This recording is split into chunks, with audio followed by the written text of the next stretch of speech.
the biggest entourage I've shot had 36 people. That is the biggest entourage I've shot.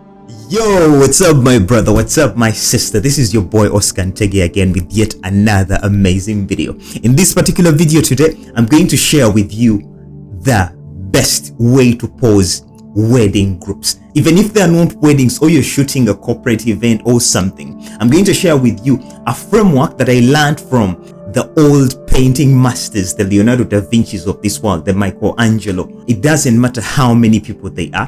This particular framework is going to help you get the best out of group portraits. But this is part of a series of videos I've been doing about wedding poses. And if you want to watch part 1 where I talk about posing couples, of course find the video here. If you want to watch the part 2 where I talk about how to pose a bride, of course find the link also up there. And if you want to watch also a series where I talk about how to pose the groom, of course find the video up here. I'm going to also link those particular parts in the description below so that you go back and watch those videos. I've put this into a series because I could not pack everything into one video. But without further ado, let's dive into this particular framework. Before we dive into this video, take a moment, subscribe to this channel. The biggest entourage I've shot had 36 people. That is the biggest entourage I've shot, and was really challenging. And it is that particular wedding that got me into finding a framework of how we can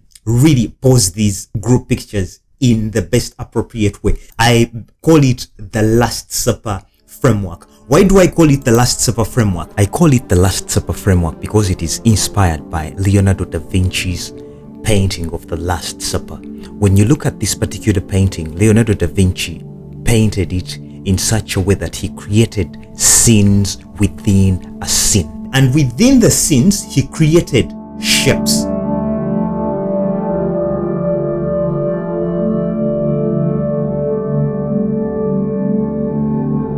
When you look at these shapes, they are triangles, squares. Leonardo da Vinci goes on grouping these people. He goes on grouping the disciples into groups of 3-3. When you look at this particular artwork by Leonardo da Vinci, he goes on grouping the disciples into different groups. This is what he does. He gets Jesus, who is the golden section, the point of all focus, and he positions him in the center of the whole piece.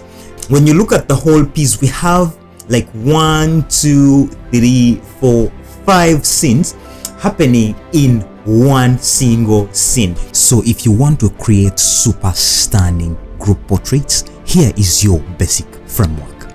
Get your couple and make them the golden section, just like Da Vinci did to Jesus by placing him in the center. 2, group the other bridesmaids, best man, and the other bridal entourage in groups of 2 or 3 people and position them side by side of the golden section. This is the same framework I use in all my group pictures. Have the golden section, then create scenes within a scene, just like Leonardo da Vinci does in this masterpiece. Why am I looking at the Last Supper? Because it's the most celebrated religious artwork in the world. It is a masterpiece because of such simple small elements. So let us get into the next piece. It is the same concept that I've been trying to tell you here.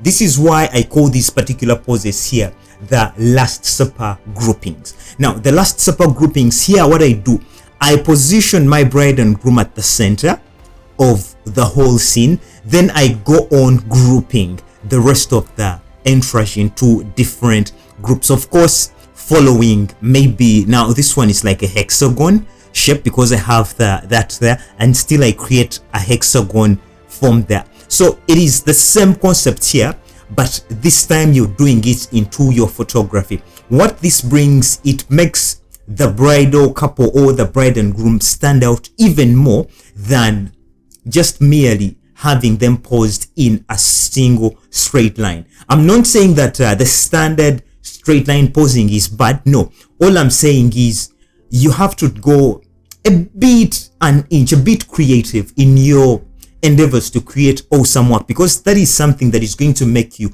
different and hired. Because now a picture like this would forever be treasured. because it is not us just shooting a moment and capturing a moment for the sake of the moment, but we are giving them something to live on, to cherish forever and ever.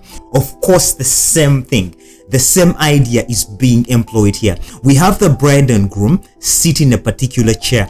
Then we go on creating these various scenes within scenes. You're going to see this pattern repeating itself. If you look at also the paintings on the Sistine Chapel done by Michelangelo, still they use the same concepts. It is, you get the whole scene and create scenes within the scenes so that the thing looks good to the eye. You create different simple golden sections aside the big golden section. That is how you do it. It is basically like an objective study of the whole composition. Okay, so this is still the same thing, using shapes, squares, triangles. That is where you get inspiration from.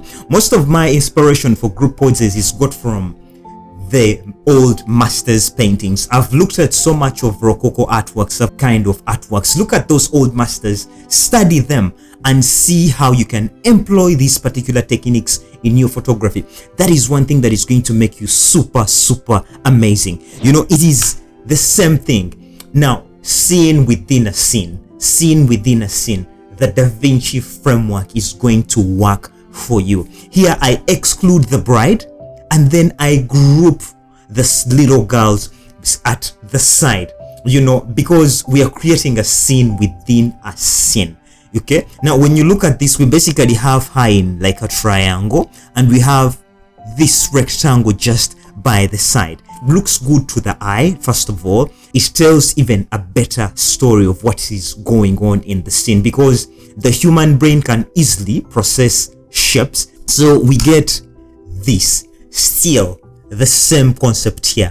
We have this particular pose is now, I call this particular one the attention seeker. Now the attention seeker, this is where I exclude still the bride. It is still the same idea here, but employing the Da Vinci grouping kind of setup. But here I exclude the bride and place her in the center of men wearing black.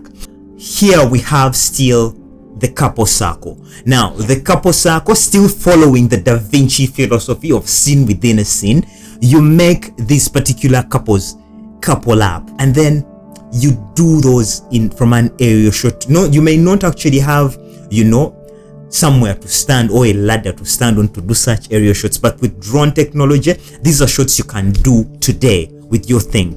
I'm going to be fast with this. Still, scene within a scene, you do the same thing, you know, the same concept. Now there are these traditional classic poses. Of course, these ones these are super easy. Line them up and shoot them. The same, these are simple classic poses. Like I said, do the important shots first and then shoot what you want. Okay, then still using the same Da Vinci thing, creating a scene within a scene. You create different scenes within. You can even actually go overboard with these. These are super old weddings I did back in the day. Of late, I have not done really weddings. I last did my last wedding last year. It was a wedding of a friend.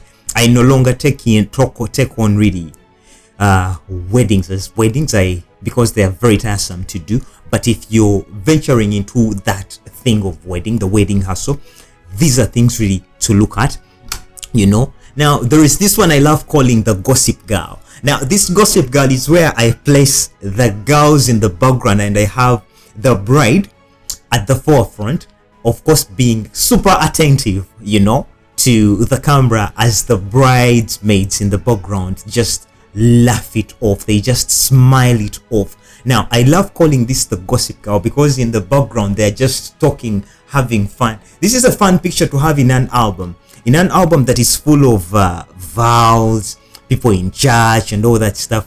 These are moments that loosen up the whole scene, you know. These were one of the reasons as to why most brides hired me. I was hired for the photo session. In fact, I had certain brides hire me to only shoot the photo session, you know, because of the style, the life that I used to bring to the photo sessions. And this would be a good thing for you to add within your wedding photography. It is super amazing. Now I have this, what I call the inverted triangle. Now, this inverted triangle, first of all, it has to be shot at what I call a closed aperture. A very super closed aperture. If you're the kind of person who shoots at f2.8 all through, now this inverted triangle, you're going to end up having the bride and groom in focus and the rest of the bridal party out of focus. So what do you do with this? What you have to do, you have to shoot a closed aperture, f11 and above, so that you have almost everything in focus. The other thing you have to do is to pick an averagely clean background, you know, or if you're good at choosing colors, you put them on a background where they're going to stand off, because remember, you're not blurring out anything, you're having everything basically here in focus. So this particular inverted triangle is very, very good for group photos. You don't want some bits of the pictures actually in focus while others are out of focus. Let me take you to another one. I still use the same inverted triangle technique here when I'm shooting groups of men. You know, the same applies when I'm shooting groups of women. I love calling this the Charlie's Angels when I'm shooting the girls. If actually when I'm shooting them, I say, let's do this Charlie's Angels thing, and most of them are like, okay, what is that? So I begin position them in that kind of way. Why I talked about a cleaner aperture, or rather a closed down aperture, is because you want to make also the background part of the whole scene, you know, if you're doing this particular thing. Still, I use the same inverted triangle technique to do all that. You know, you just have the groom or the bride at the apex of the picture, and you go on positioning the rest of the entourage at the back. Okay, here I call this the welcome to the crew shoot. This is where I have the bride just standing with the grooms, but the grooms are just chilling out and having fun. Basically, I want the bride to stand out from a crowd of all those particular guys, to all those boys, because she's the only one wearing white and the groomsmen are wearing most probably dark colors. Definitely, this is a very nice shot for creating contrast, you know. And I love this particular piece so much, because it is like the guys are welcoming the bride to the crew. Yes, you're the lady that has been accepted by the boys and all that stuff. So that is that when we are doing group photos. Remember, when you're doing group photos, the best framework that I've found to be the best framework is using the DaVinci grouping framework, creating scenes within a scene. Actually, there is a photographer, Ugandan photographer, who has really mastered this so much. His name is Manzi Emmanuel. He has super amazing pictures. If you're on Instagram, you can go look out for dynamic wedding photography. You're going to see he's very excellent at executing this Da Vinci scene within a scene in his wedding pictures. What makes these pictures really super amazing is that it gives you places within a picture to put your attention. You don't look at the whole picture as a whole, but you munch, you chew, you feast onto, your eyes feast onto the various scenes in the picture. And that is the one thing that made the Last Supper, because it is a story within itself.